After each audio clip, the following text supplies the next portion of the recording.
Au cœur du Mokoro, un village connu pour sa forêt dense, sa terre rouge et ses traditions AEL, vivait un homme nommé Iya. Il était l'un des agriculteurs les plus riches du village. Ses granges débordaient toujours de récoltes, ses greniers regorgeaient d'ignames, et il possédait de nombreuses chèvres et vaches. Iya était admiré par beaucoup pour sa réussite, mais ceux qui le connaissaient vraiment savaient que sa richesse ne reflétait pas l'état de son cœur. Iya avait 2 épouses. Sa première femme, Effé, était originaire de l'ouest du pays. Calme, travailleuse et pleine de sagesse, elle lui avait donné une belle fille nommée Amora. Sa seconde épouse, Neka, venait du même village qu'Iya. Elle avait un cœur égoïste et rusé, et était connue pour sa langue acérée. Elle donna naissance à 2 filles, Obanuju et Yoma, ainsi qu'à un fils nommé Shikamsu. Bien que les 2 épouses vivaient dans la même propriété, elles étaient traitées de manière très différente. Iya adorait Neka. Il la comblait de louanges à la moindre occasion et veillait à ce qu'elle ne manque de rien. Boucles d'oreilles en or, nouveaux vêtements, plats savoureux, elle avait toujours le meilleur. En revanche, Effé, la première épouse, n'avait pas cette chance, malgré sa gentillesse et ses efforts incessants à la ferme et à la maison. Iya la traitait avec dédain. Peut-être était-ce à cause de son accent ou parce qu'elle n'appartenait pas à sa tribu. Peut-être, tout simplement, ne l'avait-il jamais aimée. Quoi qu'il en soit, il la considérait comme une étrangère dans sa propre maison. Effé et Amora vivaient modestement dans une petite hutte en terre au fond de la propriété, loin de la maison principale. Effé n'avait pas d'amis proches au village. Elle passait le plus clair de son temps à jouer du tambour parlant, un précieux cadeau de son défunt père. Ce tambour était bien plus qu'un instrument, il était sa source de joie, sa voix, son seul compagnon dans la solitude. Elle apprit à Amora à en jouer, et, dans le calme des soirées, mère et fille s'asseyaient ensemble sous le manguier, chantant et frappant le tambour pour chasser leur chagrin. Les années passèrent, et Amora grandit. Elle devint une jeune fille magnifique, avec des yeux doux, un cœur pur et des mains travailleuses. Elle avait hérité de sa mère son esprit vif et sa profonde sagesse, mais la douleur de ne pas être aimée dans la maison de son père la suivait comme une ombre. Puis, pendant la saison des pluies, Effé tomba gravement malade. Son corps, autrefois vibrant, s'affaiblit. Ses yeux perdirent leur éclat. Amora courut vers son père, la panique dans la voix. « Papa, maman est très malade. Elle a besoin d'aide. » Mais Iya, fronçant les sourcils, répondit froidement, « Laisse-la se reposer. C'est peut-être son heure. » Ce furent ses seuls mots, sans une once d'inquiétude ni d'aide. Neka, de son côté, ignora complètement la situation. Pas un remède à base de plantes, pas une goutte d'eau, pas un mot de compassion. Amora, encore adolescente, fit de son mieux pour chercher des herbes, préparer des plats chauds et éventer le corps affaibli de sa mère, mais la maladie s'aggrava. Un matin froid, alors que la pluie tombait doucement sur leur toit qui fuyait, Effé rendit son dernier souffle, tenant la main d'Amora. « Ma fille, ne laisse jamais ce monde endurcir ton cœur. Continue de battre, comme le tambour, murmura-t-elle avant de fermer les yeux pour toujours. Amora hurla et pleura sans retenue, mais personne ne vint la réconforter. Sa mère fut enterrée comme une étrangère, sans adieu convenable, sans cérémonie de deuil, dans une tombe peu profonde derrière la propriété. Puis la vie reprit son cours, du moins pour les autres. À partir de ce jour, Amora devint une esclave dans la maison de son père. Neka et ses filles la traitaient comme une servante. Elle devait cuisiner, nettoyer, aller chercher du bois, puiser de l'eau au ruisseau et accomplir d'innombrables corvées. Elle était toujours la dernière à manger, et parfois, on ne lui donnait rien du tout. Son père l'observait en silence, sans jamais lui tendre la main ni lui offrir un mot de réconfort. Amora était invisible aux yeux de son père, mais elle ne se plaignait jamais. Elle accomplissait chaque tâche avec grâce et calme. Sa seule échappatoire était le tambour de sa mère, qu'elle gardait précieusement caché. La nuit, sous sa natte, lorsque la maison était silencieuse, elle se faufilait dans le jardin, s'asseyait sous les étoiles et jouait doucement des mélodies que seul le vent pouvait entendre. Ses demi-sœurs se moquaient d'elle. « Tu te crois spéciale à cause de ce stupide tambour », disait Yoma avec mépris. Obanuju ajoutait en riant, « Joue autant que tu veux, ce tambour ne ramènera pas ta mère inutile. » Un jour, un riche fermier nommé Okafur, originaire d'un village voisin, arriva dans la propriété d'Iya. Il avait entendu parler d'une jeune fille belle et travailleuse nommée Amora. Il apportait des cadeaux, des tubercules d'igname, des litres d'huile de palme et 2 chèvres en bonne santé. Il s'inclina respectueusement et déclara « Je suis venu demander la main d'Amora. » Iya sembla ravie et s'apprêtait à répondre lorsque Neka s'avança rapidement. « Qui fera le ménage si elle part ? Cette fille n'est pas prête pour le mariage, dit-elle sèchement. Iya acquiesça, « Oui, reviens une autre fois. Nous avons encore besoin d'elle. » Okafur repartit, déçu. Amora, qui se tenait silencieusement derrière la porte, avait tout entendu. Cette nuit-là, elle s'allongea sur sa natte, serrant le tambour de sa mère, et pleura jusqu'à ce que sa poitrine lui fasse mal. Un après-midi brûlant, Neka envoya Amora défricher une vaste parcelle de terre agricole. Seule sous un soleil impitoyable, Amora peinait, ses mains et son dos la brûlaient, mais elle continuait. Soudain, une femme apparut. Elle avait des yeux doux, un sourire chaleureux et portait une simple robe blanche. « Laisse-moi t'aider, dit-elle. Amora recula, méfiante. « Non, merci, je peux le faire seule. »« J'insiste, » répondit la femme en ramassant une houe. À la stupéfaction d'Amora, la femme travailla plus vite que quiconque qu'elle avait jamais vu. En un rien de temps, le champ était défriché. « Merci beaucoup, » s'exclama Amora, haletante. « De rien, mon enfant, » répondit la femme. « Je t'observe depuis longtemps. Tu es forte, gentille et patiente. Ne perds jamais cela. »« Mais qui es-tu » demanda Amora. La femme sourit doucement. « Je vis dans la forêt. Je n'ai pas de famille, mais je veille sur toi depuis longtemps. Tu me rappelles quelqu'un que j'ai aimé. » Ce n'était pas la première fois qu'Amora la voyait. Au fil des mois, cette femme mystérieuse apparaissait lors des jours les plus difficiles, parfois avec de la nourriture, parfois avec un mot de réconfort ou une main secourable. Elle ne révélait jamais son nom, mais sa présence apportait toujours la paix. Un jour, le prince Obina revint au pays après avoir étudié à l'étranger pendant de nombreuses années. Le roi, son père, organisa une grande fête pour l'accueillir. Il y eut de la musique, de la nourriture, des danses, et un appel à tous les habitants du village pour qu'ils y participent. Neka habilla ses filles des plus beaux vêtements qu'elles pouvaient se permettre. Leurs cheveux étaient soigneusement tressés en élégantes coiffures ornées de perles colorées, qui teintaient à chacun de leurs mouvements. Les filles rayonnaient, prêtes pour la grande fête au palais. Avant de partir, Neka se tourna vers Amora avec une expression glaciale et laissa tomber un fagot de bois à ses pieds. « Fends ce bois avant notre retour, » ordonna-t-elle. « Et écoute bien. Si je te vois près du palais, tu le regretteras jusqu'à la fin de tes jours. » Amora sentit son cœur se serrer. Elle chercha du regard son père, qui se tenait silencieusement dans un coin de la cour, mais il détourna les yeux, l'ignorant comme si elle était invisible. Des larmes coulèrent sur ses joues, alors qu'elle portait la hache dans le jardin. Ses mains tremblaient à chaque coup sur le bois, la douleur lui montait aux yeux, ses bras étaient couverts de cloques, et ses paumes saignaient, mêlées de sueur. Épuisée, elle ne s'arrêta pas, jusqu'à ce qu'une voix douce brise le silence. « Mon enfant, repose-toi » dit la femme mystérieuse, apparue une fois de plus.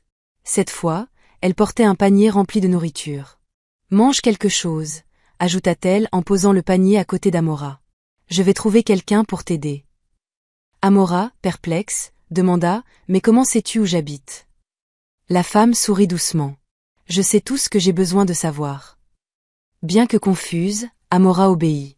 Elle s'assit sous un arbre, mangea rapidement et se reposa un moment avant de retourner au tas de bois. Elle se figea, tout avait été coupé, proprement et parfaitement. Elle regarda autour d'elle, sous le choc. Personne n'était en vue. Son cœur battait fort, partagé entre l'émerveillement et l'incrédulité. Pendant ce temps, au palais, le roi se tenait devant la cour royale et s'adressa au peuple rassemblé, sa voix forte et claire. « Mon fils est prêt à choisir une épouse, » déclara-t-il. Dans 2 semaines, toutes les jeunes filles du royaume se réuniront ici. Elles montreront leur talent devant le prince, qui est un amoureux de la musique et de la danse. Il choisira celle qui le divertira le mieux. La nouvelle se répandit comme une traînée de poudre à travers le royaume. Les jeunes filles du royaume se précipitèrent pour apprendre de nouveaux chants, danses et spectacles. L'espoir fleurissait dans de nombreux cœurs, surtout dans celui de Neka.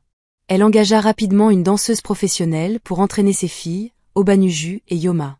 Elle leur acheta de nouveaux vêtements, des perles scintillantes et même des bracelets de cheville assortis. Elle s'assura qu'elles avaient les meilleures performances préparées pour le grand concours.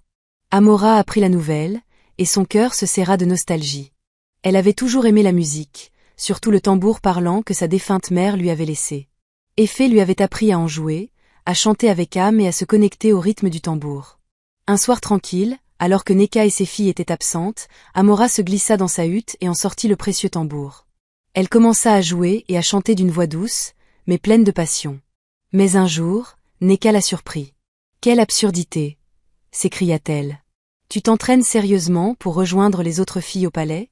Crois-tu vraiment que le prince te regardera 2 fois ? N'as-tu pas honte ?»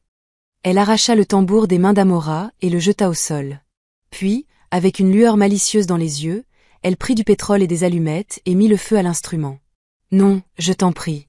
C'était à ma mère. » cria Amora, essayant désespérément d'éteindre les flammes. « Ce tambour est tout ce qu'il me reste d'elle. » Mais Neka la repoussa et regarda le tambour se réduire en cendres. « Tu n'es qu'une honte, » cracha-t-elle. « Au lieu de perdre ton temps, va à la ferme et arrache toutes les mauvaises herbes. Si tu n'as pas fini avant la tombée de la nuit, je t'enverrai personnellement rejoindre ta mère dans la tombe. » Amora traîna les pieds jusqu'à la ferme, le cœur brisé et l'âme écrasée. Elle fixa les mauvaises herbes, mais tout ce qu'elle pouvait faire était pleurer. La douleur dans sa poitrine était insupportable, comme si une partie d'elle mourait. Soudain, la femme mystérieuse réapparut. Cette fois, elle tenait un tout nouveau tambour parlant dans ses mains. Les yeux d'Amora s'écarquillèrent. « Comment as-tu su ? » « J'ai vu ce qui s'est passé, » dit la femme doucement. « Prends ceci, viens ici tous les jours et entraîne-toi. Cache le tambour ici, personne ne doit le voir. Le prince a un amour particulier pour le tambour parlant, et toi, mon enfant, tu es la seule à pouvoir en jouer comme il l'aime. » Amora cligna des yeux, incrédule. « Pourquoi m'aides-tu ? » demanda-t-elle d'une voix tremblante. La femme sourit et posa une main sur son épaule. « Parce que tu travailles dur et que tu mérites de briller. » 2 semaines plus tard, le jour du spectacle arriva enfin. Neka avait paré ses filles comme des princesses. Leurs tenues scintillaient, leurs cheveux resplendissaient, ornés de perles éclatantes. Avant de partir, Neka tendit à Amora un grand bol de noix de palme. « Casse-les tout avant mon retour, » ordonna-t-elle. « Et ne pense même pas à mettre un pied près du palais. » Amora tenta de protester. « S'il te plaît, je veux y aller aussi. J'ai quelque chose à offrir, juste une chance. » Mais avant qu'elle ne puisse finir, sa demi-sœur Yoma éclata de rire. « Quel talent as-tu ? Montrer au prince ces haillons que tu portes ?» se moqua-t-elle. Obanuju ajouta avec un ricanement, « Peut-être qu'elle va concourir pour le titre de folle de l'année. Regarde-la, regarde ses cheveux. » Neka s'approcha d'Amora, l'attrapa par l'oreille et dit, « Je ne veux pas voir ton ombre au palais. Le prince ne cherche pas une fille comme toi. Reste ici et occupe-toi de tes sales corvées. » Sur ces mots, elle et ses filles partirent en grande pompe, se dirigeant vers le palais, leur rire s'estompant dans la distance. Amora s'assit par terre, engourdie, puis son esprit s'emballa. « Je dois y aller. Je dois y aller. » Soudain, comme par magie, la femme mystérieuse réapparut. Cette fois, elle portait plus qu'un tambour. Elle tenait un panier rempli de magnifiques vêtements, de perles, d'huile parfumée, de savon et d'un peigne en bois finement sculpté. « Va te baigner, » dit-elle avec douceur. « Je t'attendrai. » Amora hésita, puis obéit. Lorsqu'elle revint, propre et rafraîchie, la femme tressa ses cheveux en coiffure complexe. Elle appliqua de l'huile parfumée sur sa peau et la vêtit d'un tissu vibrant. Elle orna ses poignets et ses chevilles de perles, puis lui tendit le tambour parlant. « Pourquoi fais-tu tout ça pour moi ? » demanda Amora, émerveillée. La femme lui prit doucement la main et la regarda dans les yeux. « Tu le sauras bien assez tôt. Maintenant, vas-y, mon enfant, laisse briller ta lumière. » Amora se regarda dans le petit miroir que la femme lui tendit. Elle en eut le souffle coupé, elle ne se reconnaissait pas. Elle ressemblait à une princesse. Elle se retourna et serra la femme dans ses bras. « Merci, merci, » murmura-t-elle. La femme répondit doucement, « Je te regarderai au palais. » Demoiselle après demoiselle, elles dansèrent et chantèrent. Le prince restait assis en silence, l'air impassible, peu impressionné par les performances. Puis Amora arriva, son tambour parlant à la main. La foule retint son souffle, stupéfaite par son apparence rayonnante. Qui était cette jeune femme si belle ? Les autres concurrentes la dévisagèrent, abasourdies. Amora s'avança, joua du tambour parlant avec grâce et précision, puis chanta dans le dialecte de sa défunte mère. Le son résonna à travers les murs du palais, comme un appel des ancêtres. Le prince, qui n'avait pas souri de toute la journée, se pencha en avant et esquissa un sourire pour la première fois. Il sortit sa flûte et se joignit à elle. Lorsqu'ils achevèrent leur performance, un silence emplit le palais, suivi d'un tonnerre d'applaudissements. La foule acclama, applaudit et se leva. Le prince se tourna vers son père et lui murmura quelque chose à l'oreille. Le roi se leva de son trône et brandit son bâton. « Mon peuple, » déclara-t-il, le prince a fait son choix. Il choisit la jeune fille au tambour parlant. Il choisit Amora comme épouse. Les acclamations emplirent l'air. Certains pleurèrent de joie, d'autres restèrent bouche bée. Mais du fond du palais, Une voix pleine de rage s'éleva. C'est une voleuse, cria Neka, se levant structing à New Sentencir. Elle a volé ce tambour et ses vêtements. Elle ne peut pas se les permettre. Un murmure de choc parcourut la foule. Tous les regards se tournèrent vers Amora. Le roi leva la main pour demander le silence et se tourna vers elle. Est-ce vrai? Demanda-t-il fermement. Avant qu'Amora ne puisse répondre, la femme mystérieuse s'avança de la foule. Elle portait une simple robe, mais sa voix était empreinte de force et de dignité. C'est un mensonge, dit-elle calmement. Je lui ai donné ses vêtements et ce tambour. Sa belle-mère la maltraite depuis son enfance. Elle l'a battue, affamée et a même détruit le dernier souvenir qu'elle avait de sa défunte mère. D'autres voix s'élevèrent de la foule. Plusieurs femmes se levèrent. Elle dit la vérité, affirma l'une d'elles. Nous l'avons vue de nos propres yeux, ajouta une autre. Nous avons essayé d'arrêter Neka, mais elle n'a rien voulu entendre. Elle traitait Amora comme une esclave. Le roi se tourna lentement vers Neka, le visage empli de déception. Pour avoir menti au roi et maltraité ta belle-fille, tu serviras ici, au palais, pendant 6 mois. Tu apprendras l'humilité et la gentillesse en servant.